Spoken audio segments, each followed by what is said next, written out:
بسم اللہ الرحمن الرحیم الحمد للہ والصلاة علی اہلہا۔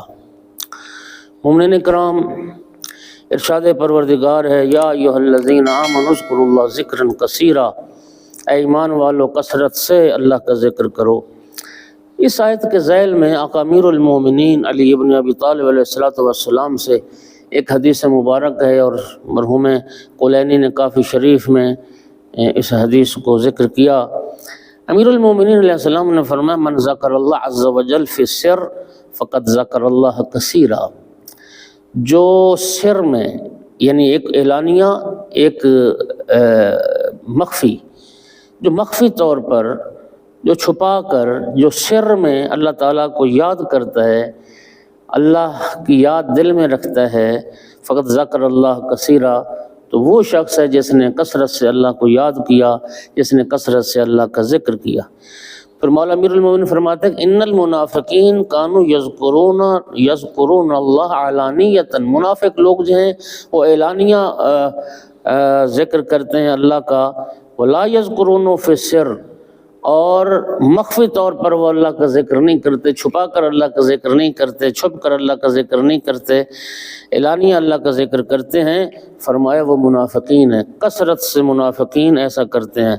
فقال اللہ تعالیٰ، اور اللہ تعالیٰ نے انہی لوگوں کے بارے میں فرمایا ہے یراؤن الناس، اور ریاکاری کرتے ہیں، دکھاوے کے لیے تو کرتے ہیں، ولا یذکرون اللہ الا قلیلا، لیکن سر میں اور مخفی طور پر اللہ کا ذکر بہت تھوڑا کرتے ہیں۔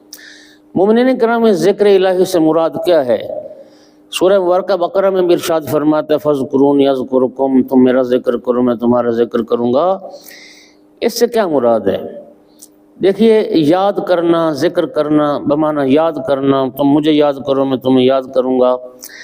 ذکر سے تین معنی علماء نے بیان فرمائے۔ ایک، ذکر سے مراد ذکر زبانی ہے، جیسے انسان کہے سبحان اللہ والحمدللہ۔ ایک ذکر سے مراد ذکر قلبی ہے، یعنی دل و جان سے اللہ کو یاد کرنا، اللہ کی یاد ہمیشہ دل میں رہے۔ اور ایک ذکر عملی ہے، یعنی عمل انجام دیتے وقت خدا کی ذات کو سامنے رکھے، یعنی عمل انجام دیتے وقت اللہ کی رضا کو سامنے رکھے کہ یہ جو میں عمل کر رہا ہوں یہ اللہ کی رضا کا سبب ہے یا اللہ کے غضب کا سبب ہے، تو وہ ذکر عملی کہلاتا ہے۔ اور سب سے جو مشکل ذکر ہے وہ یہ ذکر عملی ہے۔ اس کے لیے، ذکر عملی کے لیے دائمی مراقبت چاہیے، ہمیشہ توجہ چاہیے، ہمیشہ رضا الہی انسان کے پیش نظر رہے۔ نبی کریم صلی اللہ علیہ وآلہ وسلم نے مولا امیر المومنین علیہ السلام سے فرمایا تھا یا علی ثلاث لا تطیق هذه الامة، تین کام ایسے ہیں کہ میری امت کے بس کی بات نہیں ہے، میری امت طاقت نہیں رکھتی ان کو کما حق کو بجا لانے کی۔ پہلا، المواساۃ للاخ فی مالہ، کہ اپنے مال کے ساتھ کسی برادر ایمانی کی خدمت کرنا، اثار کرنا، اس کی مدد کرنا، فرمائے بہت مشکل ہے، میری امت اس کی طاقت نہیں رکھتی۔ وانصاف الناس من نفسہ، اور دوسرا لوگوں کے ساتھ انصاف کرنا، یعنی اگر خود اس کی ذات کے خلاف بات جاتی ہو اور پھر وہ انصاف کرے اور صاحب حق کو حق دے اور حق دلائے، فرمایا یہ بھی بڑی مشکل بات۔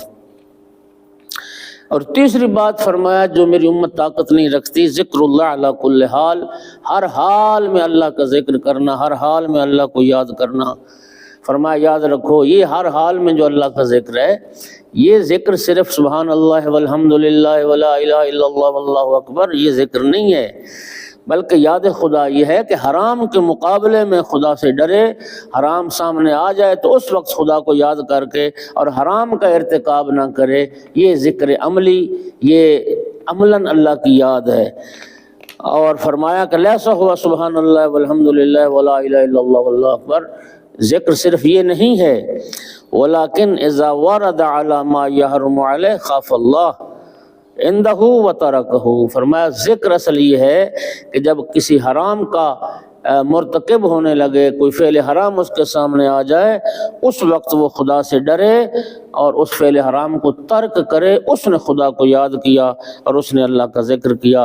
اور حدیث قدسی میں بھی آتا ہے عبدی اذا ذکرتنی خالیا ذکرتک خالیا، اے میرا بندہ تو جب خلوت میں مجھے یاد کرے گا تو میں بھی خلوت میں تجھے یاد کروں گا. وَإِن ذَكَرْتَنِي فِي مَلَئٍ، اور اگر تو لوگوں کے سامنے تو ملائے عام میں مجھے یاد کرے گا، ذَكَرْتُكَ فِي مَلَئٍ، تو میں بھی ملائے عام میں تجھے یاد کروں گا. خَيْرٍ مِّنْهُمْ وَأَكْثَرٍ، اور جن میں میں تجھے یاد کروں گا وہ ان لوگوں سے بہت بہتر اور ان سے بہت زیادہ ہوں گے جن میں تجھے یاد کروں گا اور میں تیرا ذکر کروں گا.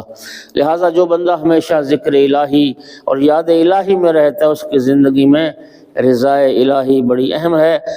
اور جو بندہ ہمیشہ خدا کو یاد رکھتا ہے، یعنی ذکر عملی، یعنی عمل کے وقت بھی خدا کو یاد رکھتا ہے، تو اللہ تعالیٰ خود اس کی تربیت اور اس کا رشد و ہدایت اپنے ہاتھ میں لے لیتا ہے.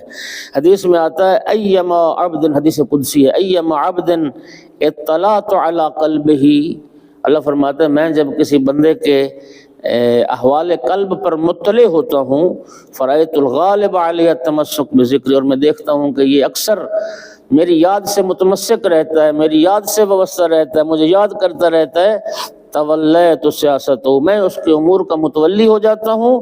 وکنت جلیسہ ومحادثہ وانیسہ، اور میں اس کا ہم نشین ہو جاتا ہوں، میں اس کا مونس ہو جاتا ہوں، میں اس سے باتیں کرنے والا ہو جاتا ہوں، اور میں اس کے پہلو میں بیٹھنے والا ہو جاتا ہوں. خدا بند عالم ہمیں حقیقی ذکر کی توفیق عطا فرمائے، ذکر زبانی اور ذکر قلبی کے ساتھ ساتھ اللہ ذکر عملی کی توفیق عطا فرمائے. وآخر دعوانا ان الحمد للہ رب العالمین.